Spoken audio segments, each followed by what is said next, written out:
Welcome back to DBL. Was she framed by police? Johnetta Carr says she was. She spent 4 years in prison for a murder she didn't commit, and she blames the police for her miscarriage of justice. Lindsay and I spoke with her earlier in today's Freedom Files, Wrongfully Convicted.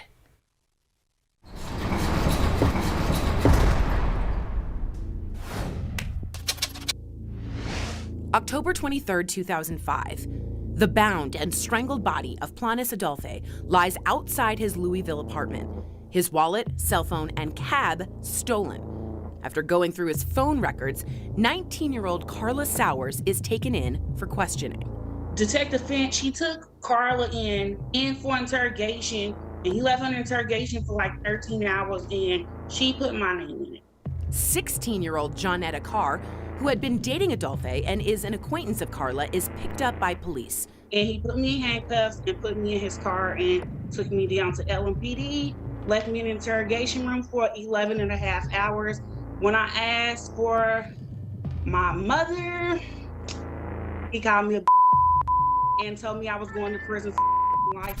Carla quickly recants her statement implicating Johnetta, but the wheels of justice are already in motion, and Johnetta remains behind bars, unable to make bond. They had was a coerced false confession by my co-defendant, and then they had 3 jailhouse informant coerced false statements. DNA evidence from the crime does not match Johnetta. However, that information is never shared with her lawyers. Johnetta sits in jail for 2 years, awaiting a trial date that never comes. I didn't go to trial. I was pressured into taking an Alford plea. Alford pleas aren't the same as a guilty plea. Instead, they allow a defendant to maintain their innocence.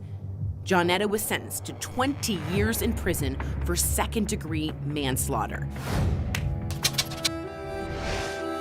Jonetta's new reality quickly becomes too much. I actually tried to commit suicide because in my mind I said, it's better if I just end my own life than to keep sitting here for a crime I didn't commit. After 4 years behind bars, Johnetta, who is now 21 years old, is granted parole. There are individuals that are light that's on earth. The universe, the creator, whoever would send a person of light to always be in my life at the most difficult moment. In June of 2018, after 11 years, she completes her parole. Everything that I went through with my false conviction still affects my life to this day. In 2019, the Innocence Project sends Jonetta's case to the Kentucky governor and asks for a pardon. Within days, Johnetta receives a call from the governor himself to tell her that her pardon is granted.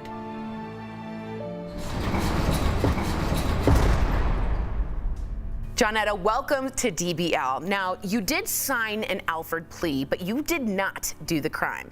And I want you to take the time and explain to our audience, this happens a lot. Why do innocent people take plea deals? It's just a pressure and it's a scare tactic.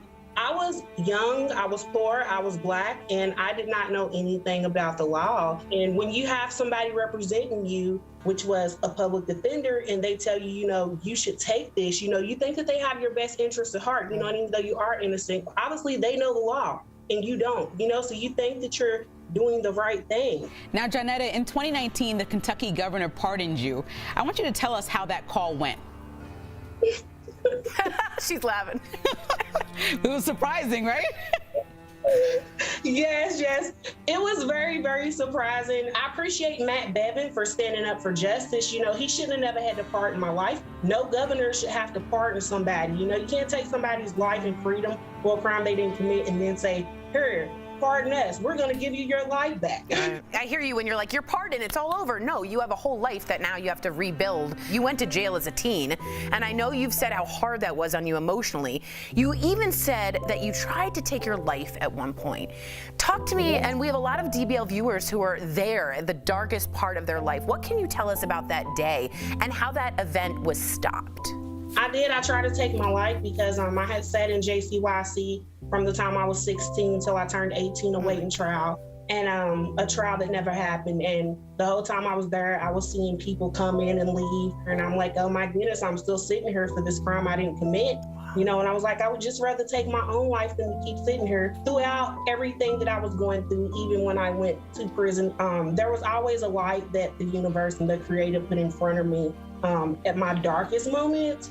And sometimes it was a correction officer, you know, sometimes it was the inmates. I actually met a lot of great women who are awesome people. They was lights to me. They always say that I was a light to them and that I gave them hope, but they was that for me too. And you're taking the justice system to task, you know, and you're in the same state as Breonna Taylor and so many others that we saw in 2020. So why is it important for you to be a voice for these people? Why is it important for you to keep fighting for cases that have nothing to do with you? When I was locked up, my mom had reached out to several organizations and several people telling them that her daughter was 16 and that they had me for a crime I didn't commit. She really couldn't get no help. And then me, I knew how it felt for nobody to help you, nobody to fight for you, nobody to believe you, you know, and just going through everything with no help. So I have to be a voice for those people. I also know that there are still people sitting on death row, you know, and in prisons all over America right now for crimes they didn't commit. And some of them, we will never hear their stories. They will never be a headline. They will never get pardoned. They will never be exonerated. Some of these people have already died at the hands of the unjust system. You know, it's important for me to speak up for them